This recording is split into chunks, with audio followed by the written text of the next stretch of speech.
I don't know. We'll see what Alliance chooses to do here. I'm not a fan of the Luna pick. Just like last game, I wasn't really a fan of the Shadow Demon, but this one's obviously a much more traditional pick. Yeah. Despite. Yeah. Well, her tri-laning is worse too, because I think her aura, like when it used to give base damage, I felt like she was a stronger tri-laner than she is now. Oh, I agree. Well, that final pick, I figure it's maybe. I mean, it could be a plethora of things. Depends on where the Tiny's going to end up too, but. Threaten the Jug, please. This last pick. That's all I can say. Just do something that makes it so Jug has. What about like an axe? Okay, DK. I mean, I thought the DK was okay, but I thought they might go like the tiny mid again, and then just do like some axe. Because right now, this looks like an insanely good axe game for me, at least. I would have liked axe too, but I don't know. I'm actually kind of curious why they wouldn't want to pick axe here. It does completely own Jug, and DK is like a point-click stun, but at some point, Jug just doesn't die in one stun. Yeah. So yeah, spin's pretty good too. Yeah. NoPango, they have plenty of time to figure out this final pick. Do they send Nature's Prophet against DK now, just like they had to mid last game, or do you want something else, you think, in that matchup? Oh, I don't think MP wants to land against DK at all. That matchup sounds horrible. Yeah, I would much rather have. There's heroes that don't normally want to lane. Something like an Ember, maybe, that like don't love laning mid like this patch because they're weaker, but do well against DK. Oh, Razor. A hard lane counter. Yeah. Wow. I mean, actually, I kind of like the Razor in this game. If you look at the Alliance's cores and stuff, so for me, like I've been a notorious Razor hater for a long time, but me too. If you get a game where both the cores are pretty immobile and you can just link with BKB and you feel invincible, I think it's a good Razor game. I can get behind that notion. I agree that like Razor also struggles with the ability to like take fights that he wants, just because especially with the purge removal on his third spell, like he doesn't actually offer any catch himself. He completely relies on his teammates in order to chase him down, and they have the Lich Ice Armor, which actually makes a big difference for a hero like Razor running in, and I think they'll be able to take the fights that they want to take. I personally, not necessarily just because of Razor, I'm going with the fact that I really don't like the Luna pick, and I really like the Jug pick, the way it fits into these lineups. So I'm going to go with NoPango again here to take the series. But I do think the draft's closer than last game. All right. Well, again, Razor is a hero that we haven't seen a lot since 7.20. And again, to reiterate, his unstable current no longer purges. Instead, it just does that raw damage around him. So more damage even coming out. And he has a slow on top of that from the plasma field. Obviously something that he benefits greatly from. You mentioned about the lane counter. So it seems like, although kind of a unique one, makes sense is the point there as far as that final pick goes. Yeah, DK suffers from the whole like, so when you pick him like 9th or whatever, you can get super hard lane countered, and that's the reason why traditionally, like when DKs are picked, if they're picked in competitive, they, like we saw Gothic play it in a side lane earlier, right? So it's kind of interesting because it does solve a couple of their issues. It's definitely another hero that you can group around for Alliance. So if you want to play like the DK Luna 5-man push, I can see that being a thing. And especially since, again, Pango's wave clear is not nearly as good as it was in the previous match. So I can see what Alliance are kind of going for, but I do have to kind of agree with BSJ. I'm not a Luna fan by any means. I think the hero is very weak in the lane, needs a lot of protection, and even though she can farm very quickly, there's a lot of stuff that she can't really deal with. Like, I actually think the Razor-Luna matchup is good for Razor, because the way that Luna wants to take fights is like you go in, you pop your Eclipse or whatever, and you hope that the damage kills, but your glaives are the only other thing that you can really fall back on in team fights. And if you're just getting drained the entire time, it's like, it feels really awkward. Saw the odds on your screen not too long ago, and it's, again, favoring Alliance here going into this final game now. But especially looking at the drafts, and both of you and BSJ seem like you like the draft of NoPango. So take that how you will, guys. If you'd like to place a bet on set odds, head over to es.bet. You can do so. Also take advantage of the insurance going on here for the WePlay Winter Madness Tournament. Again, the winner of this moves on to the semifinal. The loser is done here in that 5th, 8th place spot. So obviously going to pause to start things off. But, yeah, Luna, you talk about that, the whole drain and everything can come into play. As ridiculous as it may sound, is there any possibility that she goes more of this whole Ags build? You know, just for the Eclipse factor? Or are you just expecting to build a traditional, I'm going to right-click? I mean, I wouldn't say it's like impossible for that build to happen, but I'd say it's pretty unlikely, especially against a hero like Nature's Prophet who's going to be summoning like treants and fights. So Luna's ideal team fight is a bunch of heroes, or you know, at least maybe like 2 or 3 with no creeps. That's like Luna's dream, right? Because your Eclipse gets the full benefit. If there's a hero in the game that summons stuff, and you have multiple targets for the Eclipse to hit, the Aghanims and relying on your ulti build just becomes way, way worse. So, I mean, I think it's pretty unlikely. Again, we've seen crazier stuff. Hey, they tend to pick Safe Lane Shadow Demon last game. I don't know, Breaky. I'm thinking that Dota's full of possibilities. It absolutely is. There's a lot of heroes in this game. A lot of ways you can build said heroes. So it's absolutely, the possibilities are there. They're endless to an extent. But yeah, the traditional stuff would say, well, we won't see that. But there's not a lot of traditional Dota going on in this series we've been witnessing so far. As, again, still remaining in the pause. Hopefully not too much longer. But this will be followed up by OG versus Vega Squadron, guys, shortly after this series concludes. And again, the winner of that series then will take on the winner of this one in the semifinals. And then after all of that, we go into NIP versus Gambit Esports as our final of 4 best-of-3s for today to determine which 2 teams will ultimately make it to the finals. And again, competing for a $100,000 prize pool. I cannot stress that enough. So much money on the line here, specifically for an online tournament. That's what they're playing for. All right, out of the pause. 4 heroes going bottom for Alliance. Gonna meet up with a couple of heroes, at least for NoPango, it seems like. Things are shaping up now. They might want that try versus try situation BSJ was alluding to during the draft, just saying, like, against the Jug, it is good. Obviously, the aura is not as amazing as it used to be, but this lane can definitely threaten kills. Like, you're talking about a double stun, follow up with some beams from the Luna. Yeah, Luna as a core is definitely very potent in terms of being able to pick up kills. And I go back to this mid matchup too. I mean, whether it's the DK or the Tiny, it seems like it's going to be somewhat unfriendly against the Razor. It seems like they are going to put Tiny right now in that mid lane. So does that make the most sense to you? As by the way, it is Tiny. Okay, Boxy's playing Tiny, but yeah, he's just going mid anyways. Yeah, I think it makes more sense. DK, he cannot function in that lane. He'll just never have any damage. Tiny's a bit different because you can grab the tree, you can still get some CS, you can maybe go bottle, toss for like creep kills and stuff, where DK is like, it's one of the hardest counters. So it's fine to dodge the lane. I think it's probably something that Alliance needed to do. And again, their tri lane, I don't know if NoPango want to go for a dodge or whatever, maybe try to avoid the whole Juggernaut matchup, because Jug likes the lanes where you can spin on stuff and you just kill in the spin. Perhaps the Ice Armor from the Lich will be enough to keep him alive during that, because Jug's actual biggest weakness in the early game is just getting clinked. It sounds weird being an agi hero, but he doesn't want to be hit by strength heroes. He doesn't want to be like chain auto attack during his spin. And in a tri lane, you're going to be eating a lot of autos. Yeah. So we'll see what happens. Yeah, see Frost Shield, great synergy, especially now, not only for the defensive pressure, but it's a great offensive tool for trying to get a kill with that spin. So definitely can see that coming into play. And you got NoPango down here, matching up with it. You have Insania on Rubik. He's wrapping around, or he looks like he's just going to body block the pole camp. Coming up at the 1 minute mark, so some nice heads up. In fact, both camps were blocked right there. Not going to give them any chance. Doing some clever pulling. The lane, as at the top lane I see Tusk, though. He's doing some clever pulling. He's pulling it all the way behind that tier 1 tower. Something we are seeing plenty of, specifically from the Radiant side, it seems like. Able to do that. Yeah, lane control, super important, just laning phase in general. Looks like it's behind in Alliance here. He's going to pop a salve too, just to make sure that he can stay alive. In a lot of situations, what you can do if you're in a really troublesome lane is obviously you can pull the creeps, or you can try to double stack them so that the wave pushes on its own, and you kind of like force a reaction on the enemy team. They're either going to have to pull or they're going to have to like run at you to try to kill.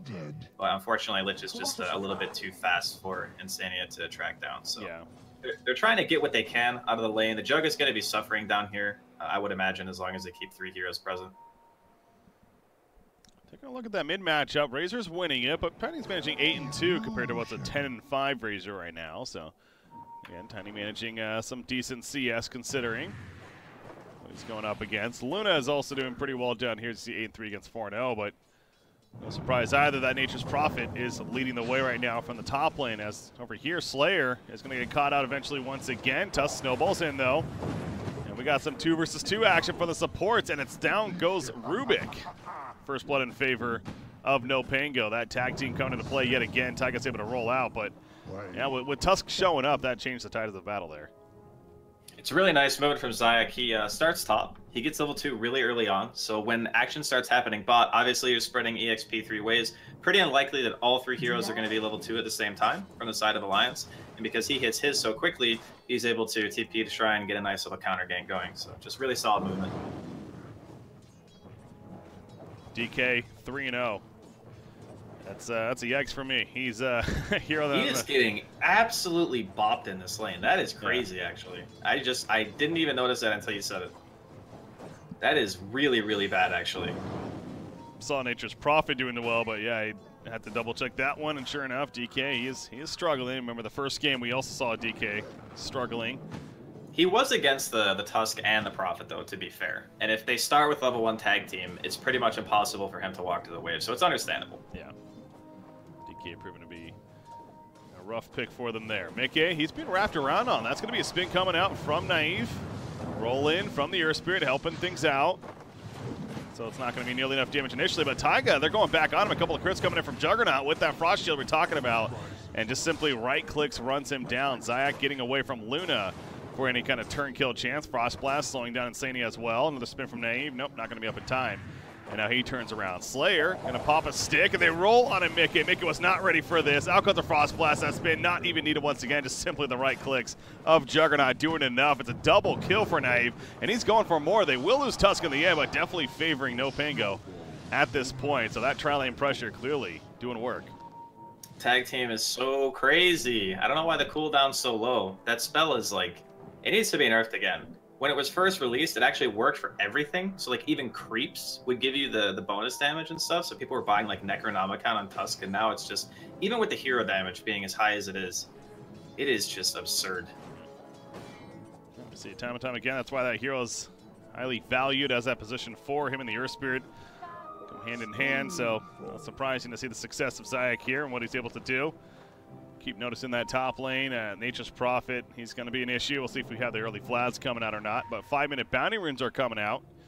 And NoPango wants to take it away from Alliance. They're going to do exactly that over here. It looks like at the top lane, though, Alliance is controlling that one. Although Nature's Prophet TP'd in, so he takes the top bounty rune. And it is a 3-for-1 favoring NoPango. Yeah, it was a nice little play. At first, I thought he just kind of forgot because I was watching top, realizing, you know, 6 heroes in the game are bot. Obviously, there's going to be a fight over those bounty runes, but he recognized that Quakefoe walks to his rune, so I'll just TP to yours. No big deal. Just go 1-for-1. Naive, he's fine there. He's by himself currently, so he is having to play extra safe. But nope, never mind. Lich is nearby doing a pull, and we have Zayak heading back over as well. But yeah, look back at the middle matchup. Again, Tiny is doing okay, 19-10, but Razor is just that much more of a step ahead, 28-18 right now. And the CS bottom lane, though, the clash continues. Frost Shield is up, Naive needing it for the defensive pressure, though. It wears off eventually. The auto attack from Luna's not enough damage, though. However, the beam will be enough. They lose her spirit, but a 1-for-1. Favoring Alliance for the time being. Luna keeping her distance. That's how it'll end. So just enough damage to take out the Juggernaut there. Yeah, you can see the difference that the Ice Armor makes, too. That kill is so much easier if the Lich isn't in the game. It's probably... Okay, here we go. Triple Snowball. They're going to connect eventually. Rubik hit by it. Spin coming in. Kick away from the Earth Spirit, trying to keep Insania alive, but a couple of auto attacks should do him in. Yes, the Frost Shield, if anything, helps take him down. Zayak, once again, though, that's been a theme. Tusky dies in response. There's that healing ward put down. Taiga, they're chasing after. They want it dead, of course, but now Nature's Prophet TP's in, and uh-oh. Alliance in trouble with that. Taiga, can he roll out or something? He kicks away. It's not enough, though. Ghostic going for more. Mickey, he'll be fine. No more Sprout, of course, as he just used it there. But that's the other thing, too, with the Nature's Prophet. He can obviously come in at any time as long as that teleport's off cooldown. Yeah, the global presence is definitely something that you're always going to have to be worried about. It kind of makes me wonder if, like, going to aggro tri-lane was the right idea. Just because of the fact now that he has the Wrath of Nature, that he can always add a huge amount of damage to any gank, even without TPing, right? Because all he has to do is, like, randomly cast it on mid when the fight kicks off, and it'll bounce to the heroes in bot lane. So it's troubling. I mean, Quakefoe is recovering, obviously, because the Nature's Prophet is TP'd away, so his game is pretty much gone. right back to where he wants it to be. But I suppose at some point Alliance are going to start grouping up as a 4, just let the Luna, you know, farm jungle or whatever. So maybe her lane doesn't need to be that good. Well, it's been a couple of seconds, so why not engage once again at the bottom lane? They're going pretty deep for this time though, and you know, with the tower range, they have to respect that. Back off, Taiga trying to get the slow, unable to hit it though. Ghost Stick also running back. Sprout is up, gonna put in some right clicks. That'll be it though. So Nature's Prophet is spending a lot of time down here. It's almost like he's transitioned into playing down here with the Lich currently TP to the top lane and trying to soak up some experience. So I suppose that could be intended, trying to make up for the supports lacking some levels. Getting the level 6 on Lich is going to be very good for sure. Chain Frost does a lot of work this game. Again, we talked about like the immobile cores on the side of Alliance, like Tiny, Luna, and DK. These heroes are pretty much just walk around heroes until the Tiny gets his Blink Dagger or whatever. Foxy's going to be able to safely TP out from his gank. But it's a bunch of heroes that kind of just walk at you. And against a team like what the NoPango currently have, it's actually kind of rough. Block, Breaky, the spin is hitting him, and it looks like it is going to be enough. The stick is not enough to save him. Knife getting lifted, a couple more tower hits, but I don't think he's going down either in response. So this time it does work out as they're able to take out Luna, but more importantly though, Razor went down in the mid lane. Looks like actually Earth Spirit rotated over there to set up that kill while this was happening. So big kill onto the Razor is obviously after a great start in that matchup at that mid. We're not done. Bottom lane, tag team's activated. Zayak though running away. Frostshot also coming out, but running away by, I mean, he's turning back in. Mickey, shard block again. Here comes Treant. He ports in, the Sprout is up. Mickey definitely dead here. Can they get more out of this? Knife getting low, but he's not the one that's threatened. Taiga, great block right there, preventing him from rolling away. Taiga's also dead as well. Dear God, it just doesn't stop, man. That Wrath of Nature. Insania got just TP'd on, and the Wrath of Nature, yeah, comes through, a couple of Treant spawns, and he gets rolled over, man. It's Nature's Prophet, 2 games in a row. I mean, obviously it was played mid in the last game, but this one's looking solid as well. You see the odds right there favoring NoPango. Can't say I'm too surprised. Head over to ES.bet. You can place some bets yourself if you like said odds. Take advantage of the insurance as well. Again, ES.bet. So that bottom tower goes down in favor of the Radiant Squad, and there's that Vlad's pickup. So yeah, they're doing all that without said item. Now they have a Vlad's on top of everything else. A 10-minute bounty runes come in. It seems like another game similar to last game where NoPango, they get the Vlads, they're just going to start connecting and just start pushing. And what are you going to do to stop it if you're Alliance? Well, the one big difference maker here is that even though they can, like, they have the group up potential, like you're saying, but they don't have to constantly worry about, like, a side lane, because if the NP TPs to a tier 1, in the meantime, we're going to see Slayer here getting ganked by Taiga and Boxy. Pretty easy kill for them. But if they're showing the Prophet in a lane with a bunch of other heroes, that means that there's no one else like pushing a side lane. The issue that they had in a previous match was they actually just had no way of fighting and pushing lanes at the same time. Where this time around, they'll have some heroes that can fight, and they don't have to worry about like all 3 of their lanes being simultaneously blasted. That was what made the previous one so difficult. Okay. Dragon Knight, realizing they're coming. He's going to try to run. Razor, slowing him a little bit. Nova, and actually gets the link off the shard block, and Quakefa, he's not doing any damage. He just needs to keep on running. Unfortunately, not easy to do it now. Nature's Prophet TPing an elbow. He gets a boost there from Taiga. Well played for the Earth Spirit. So he keeps his teammate alive. He will die himself, but keeping the core alive is definitely worth it. Slayer goes down elsewhere. Looks like in the middle lane, meanwhile, that was happening. So ends up being an eye for an eye, support for support. Going to be a top tower push, though. Middle lane, they're going back on a Juggernaut, but he got the spin off before the avalanche hit. So he's good. Yeah, still at the end of the day, NoPango happy with the exchange. Nature's Prophet still sitting atop the net worth, followed by the Razor. So everything kind of going according to plan. I feel like the Luna's probably going to want to attend a fight or two, though, if the game keeps up at this pace. I think she's the type of hero it's similar in Jug in the way that when your ultimate's up, you really want to try to contribute to a fight. And then when it's down, you can choose as the Jug to continue fighting. But for Luna, it's more like, I just want to hit more creeps. So pop your Eclipse in a fight, maybe go for a smoke play, secure a tier 1, go back and farm and stuff. Because I think in a game that's being played this quickly, keeping your ult up all the time is probably not the best. Speaking of that, I wonder if Luna should go on that Mask of Madness or not to enhance that farm. It seems like that good farming tool for her to pick up as middle lane. Gonna shard block up on Insania. Spin on top, good execution. Ghost even TPing in just in case, but more so to be here now for the tower push as they fort in response. Not going to make it easy at least. Boxy is here as well with the tree picked up. He's going to be blocked up, but he can get through. They're all 5 here, so they are going to pressure this mid-tier 1. It's already low. The fortification already used, obviously, so they're going to go, in fact. Tusk snowballing in very deep for this. Is it going to be worth it? Quickfoot, he's going to be linked up as he walks on in, so Dragon Eye's not going to be much use as far as damage goes. Unfortunately, Chain Frost bouncing around here in favor of the Radiant team as well. They lose Earth Spirit. They lost the Rubik, so both supports going down. Boxy's thinking about coming back in. He's going to be gazed back in. He ran in as if he's going to make a play, and unfortunately, he just gets turned on completely. Double kill for Naive as he's Omni-Slash bouncing around, and why would they stop now? It seems like in both of these matches where Alliance are kind of struggling, it's like NoPango are always the ones who are taking the initiative. You know, they walk up to a tower at the Nature's Prophet, or they get like a kill and they transition it into something, whereas Alliance are just, they're reacting to everything. They're never doing anything of their own volition. They're always just like, oh, there's a push here, let's go stop this. Oh, there's a push here, let's go stop that. You know, they're never playing their own tempo. And it feels like when they're doing that, they don't really function as well, personally, to me at least. You do see Luna there, that Mask of Madness just about completed. Should be able to purchase it as, oof, that was really close. He ended up gazing the creep instead of Luna right there, trying to click her at the last second. Obviously, he had no clue that she was there first off. Trying to react, but Luna is able to TP away, finish the Mask of Madness, and continue to accelerate her farm, because no doubt she needs to recover, but yeah, NoPango controlling the pace, going back to your point. It's Alliance here, though, with the smoke play. Speaking of that pace control, going to catch somebody. Looks like to the right might catch Tusk. Well, over here, let's go more right. There you go. Zayak is good, picked off. Quick credit for the kill. So see, that's good. That's the kind of stuff you want to see. I mean, sure, the Nature's Prophet and the Jug are top lane hitting the tier 2, which is definitely concerning, but when you're playing a game like this and you're never the one who's on offense, it feels so hard to win the game. Like, you're always playing defensive. Okay, maybe you 5-0 them on a tower defense. That's a good thing. But a team like NoPango, they're going to be able to disengage. You're not really going to get that clean of a fight, so.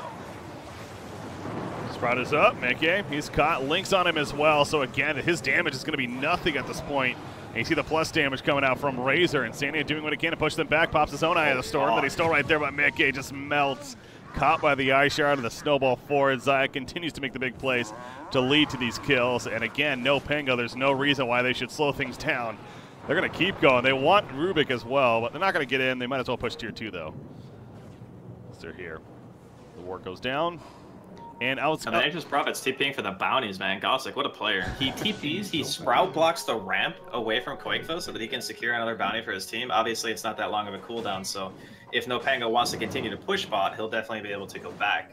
Yeah. And this is just like, I think they've hit their stride, NoPango. Oh, yeah. Like they found a style of Dota that works for them. They're executing it well. Obviously, the first game they didn't win, but the last two, they've been owning. It's that NoPango team that's looking like the one that beat Virtus Pro just last month. Online tournament. Boxy, he's probably dead. He throws out the tree at the last second, but he's definitely dead. In fact, they're diving past the tier 2 tower, but why wouldn't they again? The Sprout block on Rubik, easy kill. Now they're going to go back for that tier 2. And I was going to mention too, Juggernaut, the fact that he's doing all of this and he's still able to afford to go a Battle Fury, which he's bought the Demon Edge for, that's just great news for NoPango. I mean, that's going to accelerate it that much faster, of course, for his farm. And he's going to be able to keep competing with this Luna throughout the game and into the end game even. Yeah, well, it's like BSJ was saying. There's nothing really that threatens the Jug in this game on the side of Alliance, because most of the scary stuff is, okay, you either get like blink stunned, which will happen later in the game, because obviously Quakefit doesn't have his blink yet. He has enough money to buy one, but he hasn't. And then I guess Boxy might be close. But because he can't really die if he has spin up, it's okay to go a greedy item. If he was dying, it would be different. And good God, speaking of dying, poor Instania, man. This guy is just having a rough go the last 2 games. Yeah. Naive, he finds Mickey with a double damage rune. He's going to have GP in for Nature's Prophet. The Eclipse turn around. There's plenty of creeps nearby, though, absorbing that damage, including the Treants. As we're mentioning, so the spin as well from Naive, and they'll be fine. They magnetize this up, but nice refresh there. Still think Juggernaut's going to survive throughout this, of course. Just getting a little low, though, but they couldn't kill Luna either, so good hold from Alliance. Got to keep her alive and keep her going with the farm, which again, it continues to be a bit behind, but she's trying. Razor is yeah, it's tough because whenever you pop the Eclipse and nothing really happens, you pop the Magnetize and nothing really happens. That's like your two biggest team fight influencing abilities. And then NoPango go, okay, well that's us down. We're just gonna group up as 5. And it's been shown, at least in the last 2 games, that Alliance with their drafts are not really okay with walking to the 5 men. So there needs to be something else happening on the map, right? And farming like your own jungle and stuff is fine if that's the only thing that you can do. But ideally, you want to be able to either push a lane or go for a smoke with some supports and try to find something. But if you look at the Vision game, like NoPango is just on point. Like they have wards that see the shrine, they have wards that'll see TP reaction to tier 2 mid. Like they have both shrines covered and their own jungle shrine. Like this is optimal vision for a team that wants to play fast because you can see every single movement. No matter where you TP, you're going to get spotted unless it's like a smoke from the tier 3 mid and you just walk out. So because they can see everything that's going on, they say, hey, Roshan's completely free.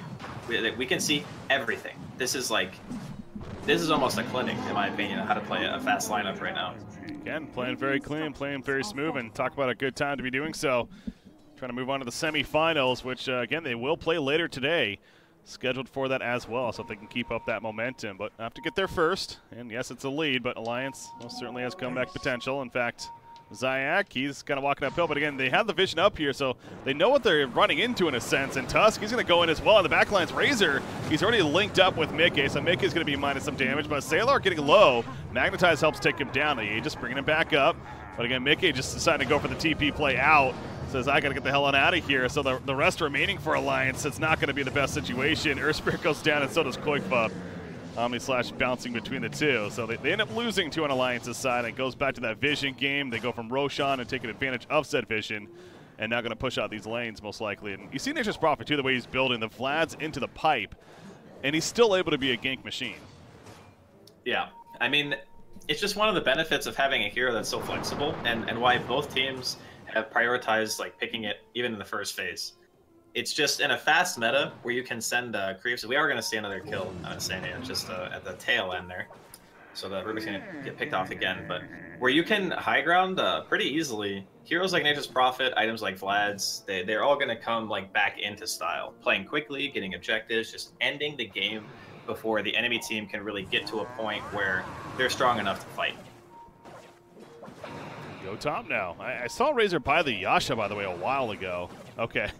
Or, no, he actually had a Yules. I could have sworn I saw Yasha. Yeah, okay. It's got the Yules hood going. It's a solid build, good for the chase down. Yules gives you pretty much all the mana you'll ever need on that hero, and it gives you movement speed as well and allows you to stop people from like TPing away, which is you play Razor or Viper, that's like the big thing that you really hate to see when you're trying to gank and they just TP and you go, well, I got nothing for this. Yeah. So Yules kind of solves those issues. Bloodseeker, another one comes to mind. Yeah, there's definitely those heroes that it's a tool that helps for that. And obviously move speed on a hero like Razor too, he'll always benefit from as well. So does come together nicely.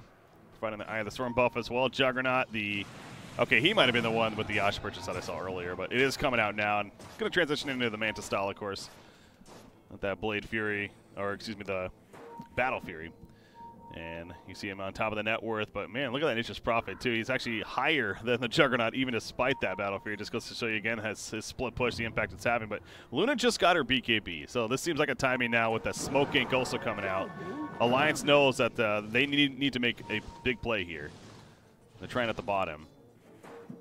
Yeah, this could be really good. No Jug right now, no Prophet either. Zach gonna be the one found first.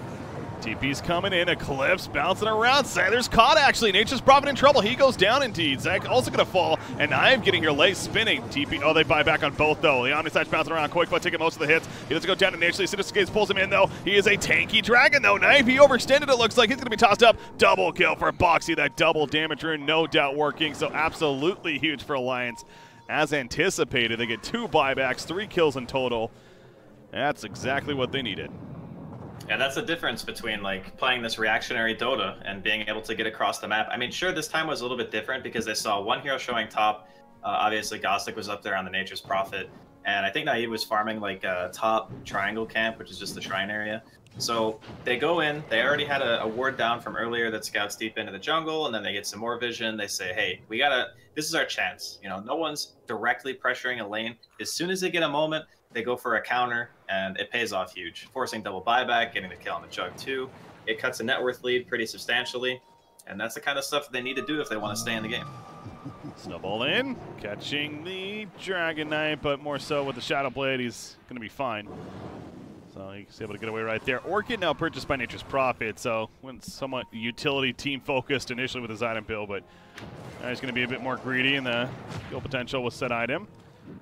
And the Orchid here take advantage of that farm, which again, I continue to be very impressed with the fact he's on top of the network chart still, even with the free farming juggernaut. That's just kind of any core Nature's Prophet should be up there, in my opinion. He just has abilities that let him get around the map quickly, which helps you farm. He's got his Nature's Wrath, which even if he's using it for like a kill, it still, you know, instantly gets CS and Slayer. Gonna say hello to the boys there from Alliance. Hello and goodbye. Yeah, Shadow Blade from Dragon Knight, able to find the easy kill. You got Tiny, by the way, went a 4-staff over after the Blink Dagger. An item you see a lot on a hero like Tiny. Yeah, it's good against Nature's Prophet, good against the Ice Shards. So, like, if you get trapped in trees or whatever, it's nice to have someone who can force you out. I think Insania is also buying a 4-staff, so... Yeah. There's some heroes where buying, like, BKB against them doesn't really do a lot in terms of, like, if the Luna gets stuck in trees, someone else can force to, like, break the trees for her or whatever. Yeah. It can definitely be annoying, though, if you don't have any way to stop that. Pathing abilities, Clockwork, of course, comes to mind, so... Zach, he's rolls in, but he gets back now. Snowball was stolen from Rubik, so that could come into play. Another fight to come here. I'm thinking about Insane and how rough of the last 2 games has. Like, I don't know if he wants to ever snowball in. True. I mean, sure, it's definitely got its use, but it might be his own demise at the same time because you are Rubik. Yeah, I mean, kind of looking at it, this does go back to the whole Rubik initial pick again. There isn't a lot. I mean, there's a couple abilities that are nice to have, but it's not like, you know, really good spell steals abilities. I think Lich is maybe a couple. He has Tusk, Shard, Block, etc. But overall, it's nothing that stands out too much. I mean, you can get like Chain Frost. Chain Frost is probably your that's the big one. Your optimal steal this game, I would assume. Or Healing Word is actually really nice too. You can't steal Omni anymore, which kind of stinks because it's based on like your own base damage and your attack speed and stuff. So it's really depressing whenever you steal it now as a Rubik player. But yeah, I'd say like Healing Word, yeah, Chain Frost, maybe the Ice Armor. Those are your bread and butter. Manta for Juggernaut. Again, delayed a little bit because of that death he had at the bottom lane, but he will have it now. Moving forward, but look at Luna. She really has jumped up there, and we saw the BKB right after the Mask of Madness and the play they made to the bottom lane, so clearly the good decision there. And if I had to guess, so we haven't seen her in a little bit, but I would guess a Manta style here is probably on the list, if not already had. In fact, Juggernaut just finished his, speaking of that. But there goes the mid tower. Quick buff. I think he's actually going Pike. I think it's really solid against the Razor. Yeah, because you need a way to break Link, right? Because if you Manta, it doesn't actually break static Link. True. So the biggest issue that they're going to have in the fights is that when the Razor goes in, if he's able to tank up and like survive the initial stuns and stuff from Alliance, then he's just going to continue to drain, and then the Luna will not be able to not really be able to do much about that. So you need a way to break that. That was kind of funny there. Was it like a Windows Defender pop-up or something? It looked like that's what it was. Yeah, they were quickly trying to. Oh, don't mind this. Yeah, it happens. At least there's no update going on. That would be really awkward.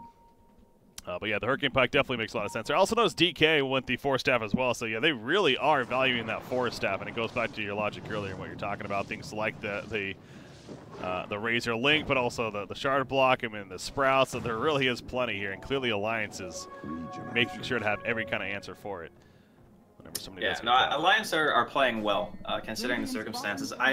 It's the second game in a row where I didn't really like their draft as much as I liked NoPangos, but they're still playing well enough to kind of compensate for that fact. So, you know, credit to them. Just hopefully that the Tiny and the DK can kind of transition a little bit, because sure, you're looking at Luna and you're leaning on her pretty heavily to be like, okay, this is our late game hero.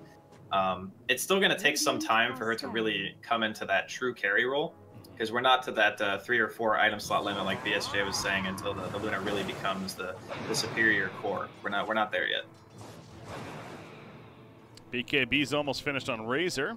Just needs the recipe. There's the Hurricane Pike, though. So, Mask of Madness, BKB, Hurricane Pike. Has that going for her. A Butterfly now. I think that or is still the Manta style. We'll see what she goes for as far as her next item goes. I think Butterfly would be great because you force the Jug into buying MKB, and you already have BKB, so Bloodthorn's not really much of a concern. Yeah, I think Butterfly would be probably the optimal choice here. That's the item where it starts to, okay, now she's online and really a big threat here. Having to worry about that if you're NoPango. So despite this really strong early start, Alliance has responded well, playing it as they should be, and Heaven's Helper for Dragon Knight's almost finished too, so another smoke play. This time though, NoPango, not going to be found so easy as I say that. Mid lane, Naive, he gets scouted out. The ping's happen, he spins immediately, realizing that he was spotted, but that's all it'll be. No jump, just going to go for the tower instead. Up here. And they might push. This is nice from Alliance. Like even though they didn't find any kills, you know, they get a ward down inside of like the ancient area. They kind of force a reaction from NoPango to have to go across the map. They trade tier 2. They didn't even lose their own tier 2 in the mid lane. We already saw the Luna TP back, so it's good stuff. Go to Luna, go to Luna, go to Luna. Okay, she was being jumped right there. Zayak actually went in, but didn't really connect. Although Tiny. Snowball comes out. You have Taiga went way too deep here. He pops a Magnetize, so he's going to go down, but now Zayak is going to take all those Eclipse hits. There's no Snowball to save him. He goes down as well, but now Mickey caught, but there's one of those many force staffs that they have. It keeps her alive for the time being. No link up, so she's good to go. Naive, he's caught with the Dragon Tail stun. Buyback from Earth Spirit. The combo on a Naive. He's going to survive at half-life currently. They need to heal it up, run away. Looks like they're in that retreat mode. Spinning out. Razor gets caught now. Sailor. Eye of the Storm is active, but again, just simply trying to run with that BKB activated. Great shard block from the Rubik Steel. However, the follow-up isn't necessary there. Sprout coming out from the Nature's Prophet trying to help him out. It is not enough, though they still break through it, and Sailor does go down. 80 seconds he's out for, by the way. He ain't coming back. 80 seconds and Roshan's up. This is really, oh god, they're going to lose the Lich too. I mean, he has buyback, but without the Razor, I don't really think that you're going to be able to contest Alliance in this. That was a very unfortunate series of events there for NoPango. Like that long chase, stealing the Ice Shards, kind of semi-blocking him off on the ramp to secure the kill onto him too. That was really great for Alliance. And they're going to have Butterfly completed pretty soon on Mickey, and if they get this Roshan, I would say the game's pretty much back in Alliance's favor. Yeah, despite what those odds are saying right there, it's still looking good for NoPango according to them, but that was right after the fight finished, so you got to wonder. But anyways, head over to es.bet. Check out set odds, live updated. If you like them, go ahead and place that bet. es.bet once again to do so here for the WePlay Winter Madness Tournament. Zayak, he's being crafty. He's going to go for some sort of steal. The shard block in. He's going to go in, but little too early. Although Roshan goes down, and it's okay. Mickey got the Aegis, but he actually got the Roshan kill on Tusk, so he got something there. I mean, that's something. Can't be mad about that. In the meantime, bot looks like there was some tier 3 pressure. Yeah, that's what they're doing. Ghost Stick is going to get caught. Juggernaut able to spin out. But that's it right there. And double damage spawned, by the way, right as they were TPing out. It looks like Juggernaut's going to go get it. Double damage. And that just seems to be the theme of this series. There's this double damage top every time a rune spawns. Yeah. I'm pretty sure that you're not supposed to be able to get the same rune spawn 2 times in a row until obviously, well, no, I think even at like post 40 minutes, you're not supposed to be able to, but at least the same spot, just, yeah. But the, yeah, this game has gotten completely like turned on its head. I'm not sure if NoPango really just missed their timing to be able to go high ground or whatever. That one smoke play where they walked to Shrine, that was like the turning point of the game, right? Where Alliance went down there, they managed to force a double buyback, they killed the Razor. All of a sudden at that point, NoPango are feeling a little bit more hesitant to get onto the other side of the map. And as soon as Alliance got like that little bit of breathing room, they just had their foot on the gas the entire time. And it seems like NoPango are kind of getting overwhelmed right now. Butterfly purchased by Juggernaut, but that is a tier 2 tower kill. Favor Mickey leading the way. And Alliance is going to move as a team towards the bottom lane now. Go for that, what would be the last outer tower remaining for NoPango. They're kind of baiting out DK right now, but as we see, NoPango's not interested in fighting at it. They're going to be worried about their base, dealing with the level 20 Aegis up on Luna. point to take a fight outside of the set base. So Luna's going to TP top. She pushes that out. Look at Nature's Prophet, though. He goes bottom immediately, and he's going to put the pressure on there. So more TPs happening from Alliance. Ghost Stick. Okay, he gets out that Orchid into TPing. Just barely saves him. He knows how to play this hero well. A nice little play there. It's troubling, though, if you're an NoPango fan, because you're looking at the lineup and you're saying, okay, our Jug is still pretty farmed, but if we can't get like a solid static link onto the Luna in a team fight, that hero is just going to start demolishing us. I mean, Razor is one of those heroes that doesn't build like the traditional scaling items. You can see him right now. He's got like a BKB, a Yules, and a Hood. So this hero's scalability is fairly limited in a situation like this. His main goal in this game was like as a hard lane counter pick, so they dodged the lane from Alliance. And the secondary purpose is in fights, you want a target to drain. And if you can't drain the Luna at this point, because that's like the biggest threat, like that's ideally your static link target is the guy that has the most right click potential and the scariest damage. But he's not really going to be able to easily do that anymore. And because of that, it's like so much weight on the Jug, and they're just going to go right in. Tiny's going really deep right here. This seems risky. Omnislash is bouncing around as well. Mickey's holding his ground. The life still kicking in. BKB activated. Sailor, he's got that link up with the Tiny. However, Sailor will fall shortly after on Razor. Double kill for Mickey. They're going to have to spin out. So ballsy move by Tiny, but it looks like it is paying off for Lions right now. And they're still going deep. Lucid Beam hits Naive. He does not have a spin anymore. Taiga's slowing him down. The stun as well. The Frost Shield is going to save him for now and allows him to get back into the fountain. Wow, Lich saves the day. At least for Juggernaut. Razor with the buyback, by the way. He's getting low, too. Having to keep his distance. But now Alliance, again, they're doing this all with the Tier 3 tower still up. Going even into the Tier 4. Juggernaut surviving, though. He did not have a buyback, by the way, if he goes down there, so. Yeah, the Ice Armor from the Lich and the Butterfly evasion keeping him alive there. Okay, he might not live through this one. Naive? He's like, guys, you didn't kill me the first time. I just want to say hello once again. He's going to spin out. And is he going to barely survive again? That Frost Shield continues to do work, it looks like, for now, and they're baiting this in. Mickey, he wants it so badly. He has an Aegis, worst case. Zach is going to go down because of this, too. Ends up losing his life. Razor puts a link up, Yules up as well, getting some damage. Mickey, thus, you see the right clicks, it's like essentially nothing. So he's going to die, which is fine, because now the Aegis bringing it back up. Another Sprout even coming out. Rubik Steel, I'm guessing. Koikva locked in, but Mickey gaze as soon as he resurrects. Naive's going to be lifted up by Rubik, though. Chain Frost starting to bounce around. BKB from the Luna doesn't matter, but it bounced between two good targets over there. Dragonite and Earth Spirit will fall as these double Sprouts. I don't know what to think of that right there. Razor caught on one of them, but he eventually makes his way out. So all that, man, Naive twice living life on the edge, manages to survive both times, though. I mean, the Bay ends up actually kind of working out for them, because if you think about it, Alliance don't have Aegis there. They lose that fight, like, straight up. There was 280 damage drained, so the Razor even has the damage link talent, like the extra 7 static or whatever per second. If that's a normal fight, Alliance get crushed there, because your Luna dies, there's like 300 bonus damage on the Razor, and then the rest of your heroes just don't have enough in the tank to deal with the Jug and the Razor that are still left standing. So dodged a bullet coming in here from NoPango. Could have easily just transitioned into a Rax. Alliance went pretty deep, though. I'll tell you, they went to the well pretty much. So I think that they were assuming, like, hey, we get these kills now, we can just take the whole base. Like, if that dive goes a little bit more successfully, like you said, they kill Naive before he gets into the well, the game is over right there. Yeah. So I can kind of see why they went so hard. But yeah, game's still on. Still probably slightly favoring Alliance at this point, but taking away the Aegis is great news for NoPango. Yeah, Luna with the double damage room bottled up, see if she can make you that, but she also has an MKB queued up as far as the next fight down the line, and of course you're dealing with the Butterfly and Juggernaut especially, so more just raw damage that she can deal when it comes up here. And you saw last fight, though, Frazier is able to hit that static link. I mean, Luna can still be negated as far as her damage output goes, but there's the official purchase of it. So she doesn't have a buyback currently, but is at least close. Yeah, the MKB just an answer, obviously, to the Jug's own Butterfly that saved his hide a few times so far.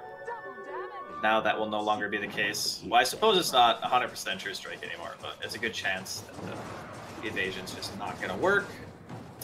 And NoPango's still feeling a little bit hesitant to really get across the map. They're trying to use the Nature's Prophet to push the side lanes and stuff, but it's tricky because there's a lot of initiation potential now in Alliance. There's tons of Forest Task, you know, Quake's got his Shadow Blade, Tiny's got Blink. It's kind of at that stage where when heroes don't have buyback, it's anyone's game, right? The wrong person dies at the wrong time, You have a ward somewhere that you don't expect, and you get jumped, and you just get wrecked. Either team that can happen to right now. BKB purchased by Juggernaut. It's a zone right there. Tiny trying to clear up a little bit more, at least to get level 20. Said talent as a result, but yeah, you see Alliance has now officially overtaken that net worth lead. Also doing a good job of controlling some vision there. Big counter wards, and suddenly the map's a bit darker now for NoPango. Let's make it lit in the way in the middle. Yeah, no Aegis to back up him just right now, but Roshan, I suppose, about another minute could be up. I'm going to wait for that as bottom lane, though, being pushed. You got Nature's Prophet as well as Tusk down there. And going to once again at least get somebody to respond for Alliance. Having to protect the rack, so that's the game plan, continues to be. But this this next Roshan spawn, I'm curious about how fast it's going to be. We'll find out here in a second whether or not they may benefit Alliance if it happens to be a quicker one.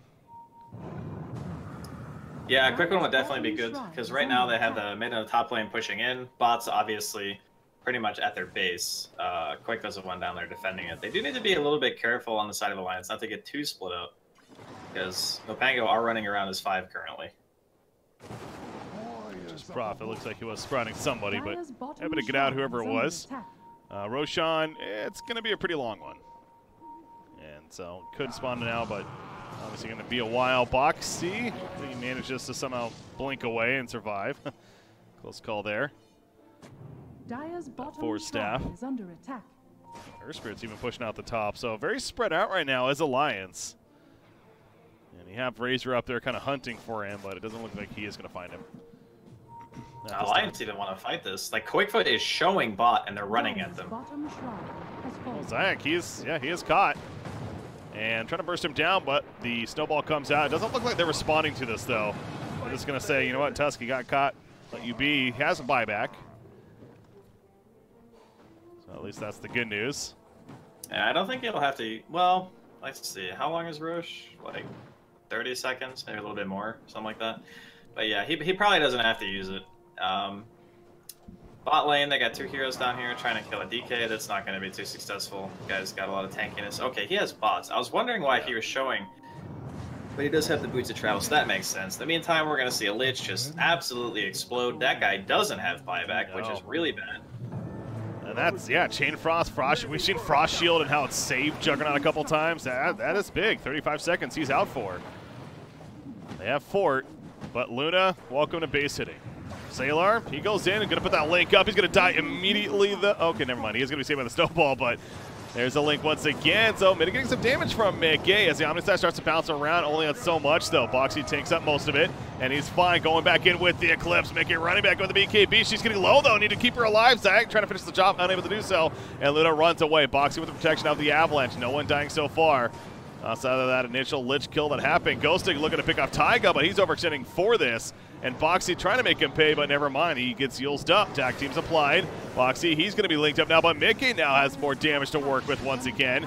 And trying to use it to kill somebody, or I don't even know if she does actually. Okay, yeah, she does have her damage now. She is going to go. Quake in the midst of it with that Frost Shield himself. Rubik Steel thanks for that. Sinister's Gaze pull back in. Boxy decides to jump back in. Mickey, you can tell he's playing this very safe. He's going in, going out, going in, going out. That snowball connects, so forces him to go out once again, but now they pick up the Nature's Prophet, who went 2 deep. He buys back immediately. Naive sitting on top of Mickey now. He's looking to block him a little bit. The Frost Shield once again coming into play on Mickey. Hurricane Pike push back through the trees, and he needs to keep on running. The Nova connects as well, though, and he's in trouble this time. He does go down on Luna, and Koikva, he now has to make his way out with the Force Staff over the ledge. The slow's proving to be too much, though, in favor of NoPango. They see him with the dust. There's even a TP coming in from the Tusk, so the Gaze will pull him in, and Alliance losing nearly everyone in that fight. Man, those shards from Zayak were sick. It actually blocked both heroes. It was at a weird angle, so like it wasn't the traditional shard block that you see where the hero's positioned in the middle of the shards, but the left side of the shard blocked the ramp, so both heroes got caught completely, and they end up losing like the Luna for sure, and an extra hero on top of that. That was a very, very long fight. Kind of looked like it was favoring Alliance there for a bit, because when the Jug omnied, one hero forced away, and then Boxy stood around and like used the Ghost Scepter to tank the rest of the Omni. So I'm thinking, okay, you know, Omni's down. Alliance probably can just turn this, but they just didn't have enough. They couldn't kill the Jug. And that's a Roshan going the way of NoPango. I believe it was just tier 2 Roshan, right? So I don't think the shards yet. Yeah, I think it was just cheese, I believe. Let me. Okay. Oh no, it is a. Oh, it is. Shard. That was tier 3. Yeah, he's got the BKB. He's got double Omni. This is pretty scary. I mean, Alliance do have buybacks on their cores. Obviously, NoPango want to try to force this as soon as possible. He's charging in. Avoids the avalanche. The spin off. Luna 10 more seconds or so before she's up. So that spot of she has a buyback, doesn't want to use it here. Frost shield applied. Naive just gonna hold his ground, of course, feeling very, very cozy with what's going on. Boxy with a double damage room. We'll get a combo off. Just a half life, so it does give some good damage, as you see there. And Luna's now TPing in as well. The Eclipse, no, never mind, not going to be used yet. Just simply a loosened beam there. Slayer. NoPango trying to run. Never mind. The Omni Slash back in. Taiga taking all of the hits right there. He goes down and bounces over to Mickey. Mickey has the Eclipse bouncing around as well with that BKB pop. He's standing his ground the best that he can against Razor. It's not going to be nearly enough, though. He goes down. He has a buyback already used on Earth Spirit, by the way. But Luna saving his for the time being. He finally does. They picked off Slayer, the target they started on in the first place. But NoPango. Okay, well, never mind. Now Razor gets picked off in the back lines. So he is dead now for 110 or so seconds. And now Naive finding himself by himself. Ghostic going to do what he can with the Sprout. Zayak nearby as well. Attack team. The shard block and everything else. Naive Manta Style is not going to keep him alive, though. That's an Aegis use. Can they kill him after the fact? They're going for somebody else to the left. They're going for Nature's Prophet, it looks like, instead, while he's resurrecting. So he's just going to spin TP out. So they get the Aegis burnt, and Ghostic, that's 115 seconds with no buyback. So we're in that very chaotic phase now, Draskyl, if really anything can happen. Yeah, whenever you go past like 35 minutes in Dota in this patch, it's basically like a 50 to 60 minute game in every other patch. Just because of how quickly towers die, you know, you get so much more golden experience now than you used to. Like item progression's faster. Like it's just an accelerated state. So we're gonna see a buyback on the Razor. Unfortunately, Ghostic is still out for about a minute and a half, so they're gonna take the mid racks here pretty easily from Alliance. And this could be the beginning of the end here for the NoPango boys. Luna with level 25 as well. Oh Sania, see you later. That's some burst if I've ever seen it. Taiga, he will also get bursted down. Omni Slash on top of Mickey this whole time, but they're bringing him away. Yeah, this might actually work out for Alliance. Knives like, wait a second, where's my team? He's spinning on top, but Mickey is going to keep on running for the time being with that BKB. She's still feeling good. TP and nice Sinister's Gaze pulls back in Mickey. And if Mickey goes down here, could be huge. I believe he has, no, he doesn't have a buyback. That's right, he used the last fight. He's going to go for a dieback. He will be dying. 2 minutes now. Mickey's going to be out of the fight. You do see mid lane. Boxy was pushing it, and it looks like they did clean up in the racks there at least. But without Luna now, what can NoPango do?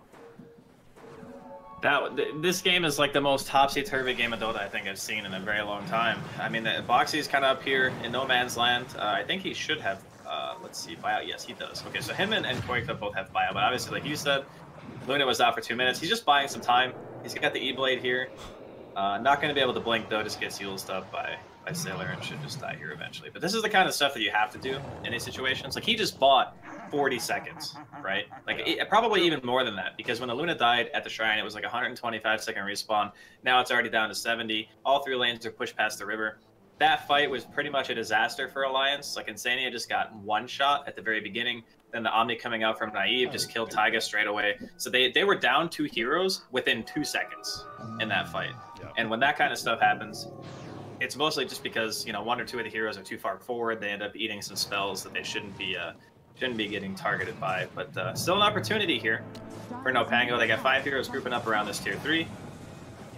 50 seconds for Luna. That's a long time. That feels like an eternity when your base is being destroyed like this. God, it just dies so fast. They might. I think they're actually just gonna get Mega before they can fight with the Luna. Yeah, Razor being there helping, and Boxy, he wants to go in and be distraction, but it's not easy. Down goes the tier 3 tower top. 28 more seconds still for Luna. There's no counter pushing or anything going on. It's simply they're trying to fight right here. Zai, he decides to start the fight. Insania off the bat. Probably going to end up dying quickly. There we go. He does not have a buyback, so he's staying dead. 18 more seconds for Luna still. Again, just a matter of saving enough time. There's the Mega Creep Horn.